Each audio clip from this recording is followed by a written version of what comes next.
Happy Transformation Tuesday, everybody.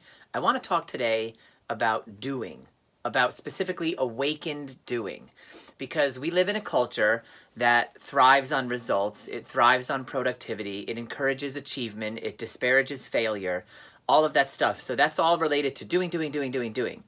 But we are human beings. And so our innate nature, our natural state is to be, to exist in a place of relaxation, a place of awareness, a place of curiosity, but we can't get away from our culture. We are intrinsically linked to our culture, and we live in a culture of doing. Eckhart Tolle, in his writings, talks about how to do in an awakened way, how to achieve awakened doing. If you're anything like me, then you maybe move 1,000 miles an hour, or you go from thing to thing to thing to thing to thing, and you sometimes don't even stop in the middle of your day to celebrate your own achievements, to bring joy to yourself for your own wins, or to quote-unquote stop and smell the roses. If that sounds like you, then this message is for you as much as it is for me. Because there is a sort of little-known secret about the nature of reality, and that secret is that the universe is alive and conscious and responding to us. And it's responding to us by nudging us towards our passions. When you figure out what you love to do and follow that path and that trajectory for as long as it will take you, and then look at all the next options in front of you and figure out which one of those you would love to do the most, and then follow that trajectory as far as it will take you, what you're doing is you're honoring your own passions. You're honoring your own love, your own joy, and the things that bring you happiness. Eckhart Tolle says, a good definition of the ego is simply a dysfunctional relationship with the present moment. And anything that isn't bringing you happiness is essentially causing you suffering. So it doesn't have to be deep traumatic suffering, but if you're not happy, then you're in a very mild place of suffering. And if you are happy, then you're not suffering. Those are sort of the two pendulums. And there are three qualities to doing that will let you know that you're having a moment of awakened doing. Awakened doing doesn't mean that if you're not doing it this way, you're asleep and you're terrible and you're a sheep or any of that. It simply means that when you're practicing awakened doing, you are doing the things in your life from a place of alignment with who you really are. And who you really are is intrinsically linked to what you're passionate about. So when you're in alignment with what you're passionate about, pursuing your passions, quote unquote, following your heart, then you're in a place of alignment with the universe, alignment with your own energy, and you are in a place of awakened doing. The three qualities that are present, at least one of these three will always be present if you are in a place of doing from a place of alignment. The first one is acceptance. If you're doing stuff from a place of acceptance and neutrality, maybe it's not something you love to do, but it's something that you're okay to do because you know it'll get you to the next step. You feel neutral about it. You don't feel resistant. You don't feel frustrated. You don't feel victimized, traumatized, put upon, or upset. If you're doing things from that place of neutrality or that place of acceptance, then you are in alignment with your purpose. You are in alignment with the ability to have happiness and experience happiness, and you're in a place of awakened doing. The second quality is enjoyment. If what you do is something you enjoy, then you're also in a place of awakened doing. This could be anything from finger painting to making YouTube videos. Whatever it is that you enjoy, if you spend the quality of your time and the quantity of your time doing those things, then you're in a place of alignment and you're honoring yourself and who you are by doing what you enjoy to do. Our culture tends to teach us that, well, you gotta do what you gotta do, you gotta get by, dog eat dog, and all of those things are cultural mind trash. They aren't the truth, they're just made up of words, and words are merely symbolic and try to point us to the truth. So nothing made up of words is ever the truth. It's just a symbolic thing trying to point to the truth. Even the words I'm saying to you now in this video, they're not exactly the truth, but if they resonate with you, then they are pointing you towards a truth that would be true for you. So it's okay to disconnect from the cultural expectations of do, without aligning with the qualities of doing that mean that that you're doing it from an awakened place, from an aware place, from a present moment place.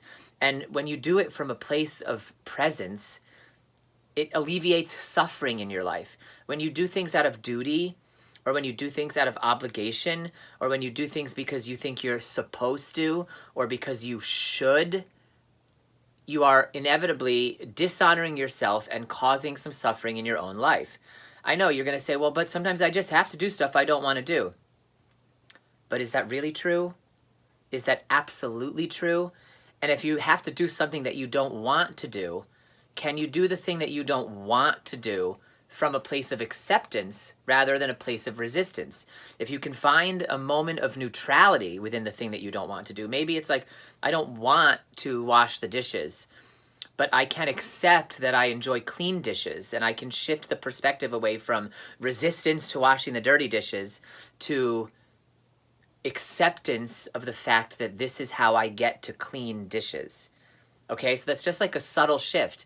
But your mind and your thoughts and the way you relate to your thoughts, because your thoughts start to cause your feelings and emotions, is the directly impacts the quality of your experience throughout your life, day to day, moment to moment, second to second. So if you don't take time to awaken your mind to what you're doing and try to imbue the things that you think you have to do, instead with an empowered state of acceptance about doing it or enjoyment about doing it, then you're going to feel victimized constantly by your circumstances, even if your circumstances aren't that bad. And some circumstances are terrible, but even in those terrible circumstances, it is possible to go through a mental shift to shift your thoughts and your thinking and therefore change your inner state of being. I've talked about this before, but I want to bring up Viktor Frankl again. Viktor Frankl is a Holocaust survivor, and he was in the concentration camps for the duration of the war, and his famous quote is, "There are two ways to go to the gas chamber, enslaved or a free man." And what he meant by that was, despite the outer circumstances, you can choose. You have the power, you are an empowered individual, and can choose your inner state of being. You can choose to decide what the circumstances mean. So he chose to say that the circumstances of being stuck in that concentration camp meant that he was able to grow internally and that he was able to survive. And instead of making them mean that he was a prisoner and that he was a victim and that he was bad and wrong.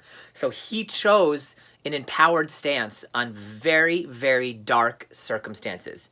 If he can do that, then we most certainly can do that. The third quality of awakened doing is enthusiasm. So these are sort of in a hierarchy. If you don't love what you have to do, you can shift your brain into acceptance. If you enjoy what you're doing, then that's gravy, that's great. And you can just continue doing that because it brings you joy. But if you can tap into the power of enthusiasm, not only does it bring you joy, but it becomes this exponential cycle that spills over on itself. Like, I really love this. I get absorbed when I do this thing. I lose time. I lose track of time. They say time flies when you're having fun for a reason, because we disconnect our consciousness from the artificial illusion of clock time, which is a man-made thing, and we tap into our own inner flow zone, our own inner state of passion. Enthusiasm is that. When you are doing something with all of your enthusiasm, you have literally shifted your consciousness to a higher plane of existence where time no longer matters and you're just having a blast. So if you're like me and you're a constant doer and you're a constant mover and you're a constant shaker, and sometimes it leads to burnout or you feel overwhelmed, then take some time today and look at all the things on your to-do list and see which ones you don't actually have to do that you don't like, and just take them off. Take them off. And if there's some on there that you don't love, but you know that they're necessary for your life, then find a way to shift yourself into a place of acceptance, because that power lies within you. And then add some things that you truly enjoy to your to-do list in the space of the things that you delete, that you didn't have to do and that you didn't like. It's up to us to align with our own happiness and then allow that happiness to flood our being. And if you're like me and you're the type of person that wants to make a positive impact in the world, then by being selfish, taking time for yourself, for self-care, to become aligned and awakened in all the things you do, is going to be the quickest, most accelerated way for you to have a positive impact on the world around you. So don't do it for that reason, because then it will start to lead you to burnout again. You feel obligated to have a positive impact on the world around you. But do things because you love them, because you're passionate about them, because they inspire you, because they bring you joy. When you can do that, when you can align with any one of these three states of being surrounding the things that you have to do, it takes the have to away and changes it to can do, or will do, or don't mind doing, or love to do.